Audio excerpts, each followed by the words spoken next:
तो अंग्रेज सरकार ने बताया कि दुनिया जानती है अंग्रेजों से विद्वान कोई नहीं है, लेकिन अंग्रेजों ने आज तक जिस काम को नहीं कर पाए वो आपने करके दिखा दिया।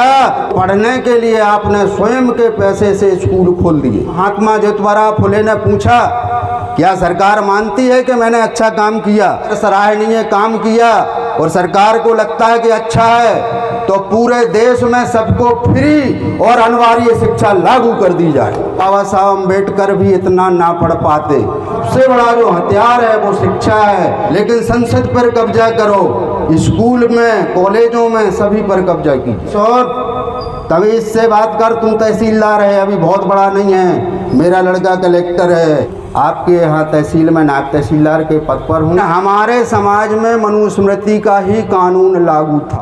इस मानसिकता से हमको थोड़ा अलग होना पड़ेगा।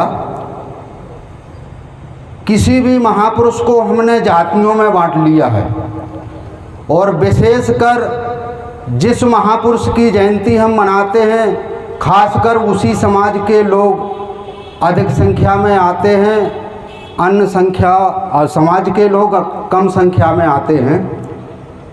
तो हमारे महापुरुषों ने कभी किसी जात विशेष के लिए काम नहीं किया, पूरे बहुजन समाज के लिए काम किया है। तो हमारे सभी महापुरुष पूरे बहुजन समाज के हैं। साथियों, हमें हर समाज से, हर जातियों से, हर जयंती में एक साथ इकट्ठा होकर आना पड़ेगा। हम जो जयंती मना रहे हैं, जे हम अपने बच्चों को समझाने के लिए, उन्हें बताने के लिए, और जैसे नहीं जानते जो समाज के लोग उनको बताने के लिए इन जयंतियों का आयोजन करते हैं। तो उसमें पहले से हम, जैसे हमारी बहन सुलोचना ने अभी बताया, एक बहुत अच्छा उदाहरण दिया था उन्होंने कि ज्ञान को बांटो। कोई चीज़ बांटना पड़ेगी तब बढ़ेगी। जैसे गेहूं के दाने 4-4 दाने का उनने बताया था, तो 3 बहुओं ने, 2 बहुओं ने तो उसको, एक ने फेंक ही दिया, एक ने खा लिया, वो भी ख़त्म हो गया, और एक ने रख दिया तो वो भी खराब हो गया होगा, लेकिन दूसरे ने उसको बांटने का काम किया, यानी और पैदा कर दिया। तो इस प्रकार से हमें भी अपने ज्ञान को पूरे समाज में बांटना पड़ेगा। साथियों, हमारी जो गायक मंडली हैं और हमारे संचालक महोदय ने माता सावित्रीबाई फुले के जीवन के, जन्म के बारे में लगभग सब कुछ बता दिया है, कुछ बताने की ज़रूरत नहीं है। फिर भी माता सावित्रीबाई फुले को उनके पति के द्वारा ही शिक्षित किया गया। हम अगर कहीं जाते हैं तो अधिकतर महिलाओं को दोष देते हैं कि जे नहीं सुन रही, जे नहीं कर रही है। वास्तविकता ये है कि हम कुछ नहीं कर रहे, हम कुछ नहीं कर रहे हैं। यदि हम कुछ कर रहे होते तो हमारे घर की महिलाएं भी जागृत हो चुकी होती और आज वो भी मंच पर बैठने के लिए लाइन में लगी होती। साथियों, माता सावित्रीबाई फुले के बारे में जैसा आपने बताया कि वो शिक्षा देने कहाँ जाती थी, अपने समाज की महिलाओं और बच्चियों के लिए। अपना समाज मतलब जितना हम सभी बैठे हैं, पूरा बहुजन जो मूल निवासी समाज है, उस समाज के लिए। अब अभी जैसे आपने बताया था कि कुछ प्रथाएं थीं कि सब कोई नहीं पढ़ सकता था, वो कानून बने थे, प्रथाएं नहीं थी, कानून बना था। मनु विधान कहलाता था। जो मनुस्मृति नाम की एक पुस्तक है, वो एक कानून था। उस कानून में हमारे लोगों के लिए, जो आज के समाज में SC, ST, OBC एवं अल्पसंख्यक कहलाते हैं, उनको सबको शिक्षा वर्जित थी। मतलब पढ़ नहीं सकते, चाहते थे, पढ़ना चाहते थे, लेकिन उन्हें पढ़ने का अधिकार नहीं था। यदि कोई धोखे से कहीं पढ़ लेता था, कोई ज्ञान की बात बोल देता था तो उसकी जीभ में 10 अंगुल की कील ठोक दी जाती थी, दोबारा वो बोल नहीं पाएगा। अगर धोखे से उसने धर्म की ज्ञान की कोई बात सुन ली तो उसके कान में पिघला हुआ शीशा या रांगा डाल दिया जाता था, दोबारा कभी सुन नहीं पाएगा। वो किनके साथ होता था?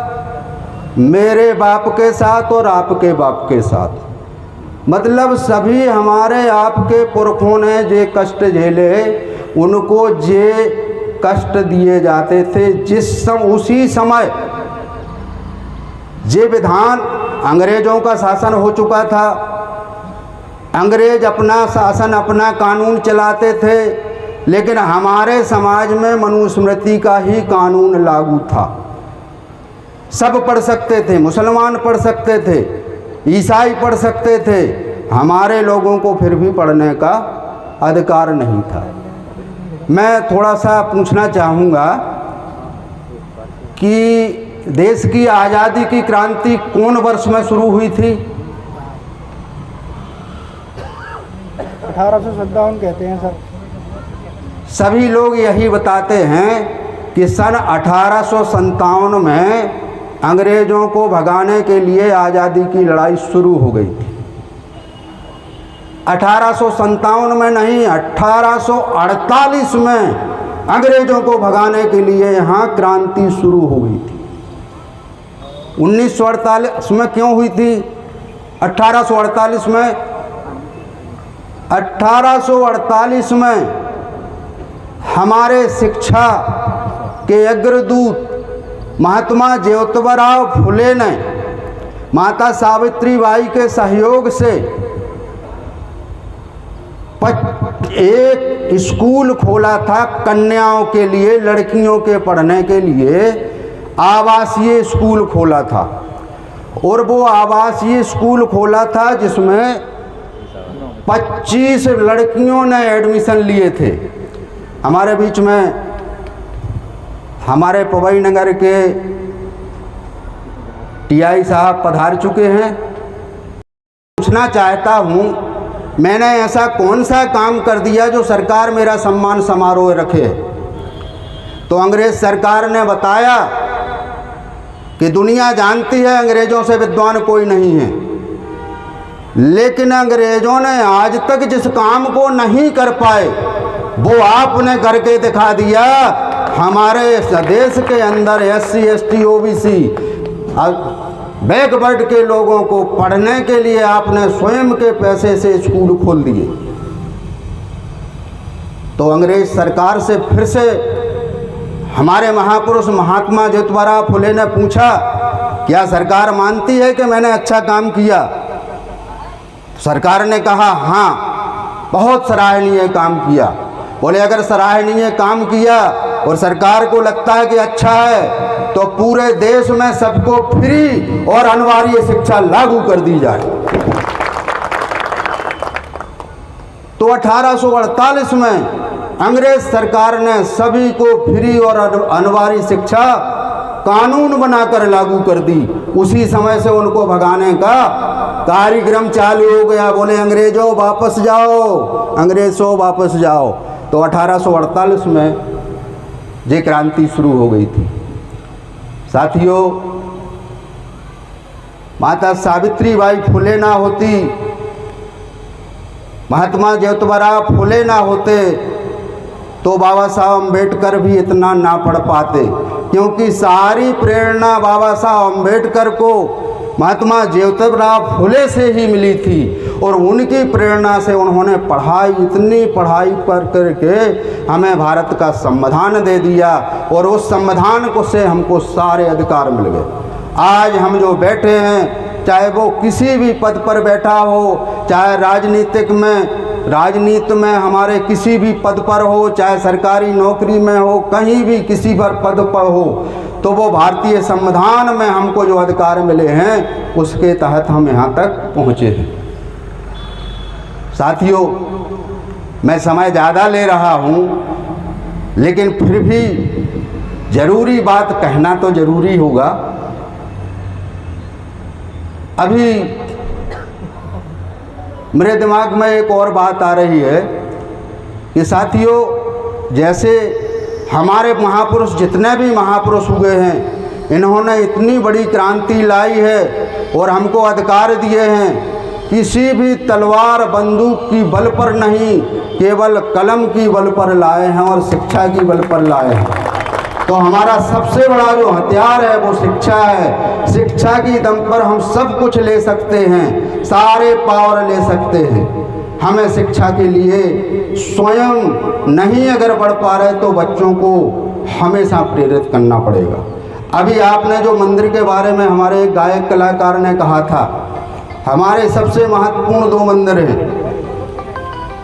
एक शिक्षा का मंदिर स्कूल है, दूसरा संसद भवन है। हमें दोनों जगह पर कब्जा करना होगा और ये ठानना होगा, हमें दोनों जगह के मंदिर में घुसना है। हम इन दोनों मंदिर में पीछे हमारे समाज के लोग, हम ये नहीं कह रहे कि किसी सी सीढ़ी से निकलो, आप किसी भी सीढ़ी से जाएं, किसी भी रास्ते से जाएं, लेकिन संसद पर कब्जा करो, स्कूल में, कॉलेजों में, सभी पर कब्जा कीजिए। अभी हमारे कुछ बुजुर्ग साथी हैं, वो कहेंगे यार अब क्या पढ़ेंगे, हम नहीं पढ़ सकते। हम पढ़ नहीं सकते तो हम थानेदार, कलेक्टर, एसपी, थाने तहसीलदार नहीं बन सकते। तो नहीं बन सकते हैं तो हमारे अभी बच्चे हैं, नाती हैं, पोते हैं, हम उनको पढ़ा के बना सकते। आज कोई मेरे पास आ जाता है और मैं उसको दुत्कार के उसके फटे कपड़े देख करके भगा देता हूँ, चल हट। तो अगर आपका बेटा तहसीलदार हो जाएगा या डिप्टी कलेक्टर हो जाएगा, आपका बेटा एसपी हो जाएगा, नाती हो जाएगा, तो आप मुझसे कह सकते हैं सोन तमीज़ से बात कर, तुम तहसीलदार है, अभी बहुत बड़ा नहीं है, मेरा लड़का कलेक्टर है। तो हम कलेक्टर बना सकते हैं और काम करा लेंगे उससे। साथियों, बहुत सारे वक्ता हैं, मैं यहाँ के लिए नया हूँ। मैं अपना परिचय दे दूँ, मैं जहाँ से हमारे मरकाम साहब मुन्ना लाल जी महाराजा कॉलेज छतरपुर से आए हैं, मैं छतरपुर का ही निवासी हूँ। आपके यहाँ तहसील में नायब तहसीलदार के पद पर हूँ और मैं चाहूँगा मुझसे जो बन सकता है तो आप लोग बेहिचक आइएगा और मेरे क्षेत्र का जो काम है मैं प्रयास करूँगा। मुझसे नहीं होगा तो रास्ता ज़रूर बताऊँगा, इतना बताने का काम करूँगा। साथियों, सभी को जय भीम, नमो बुद्धाय।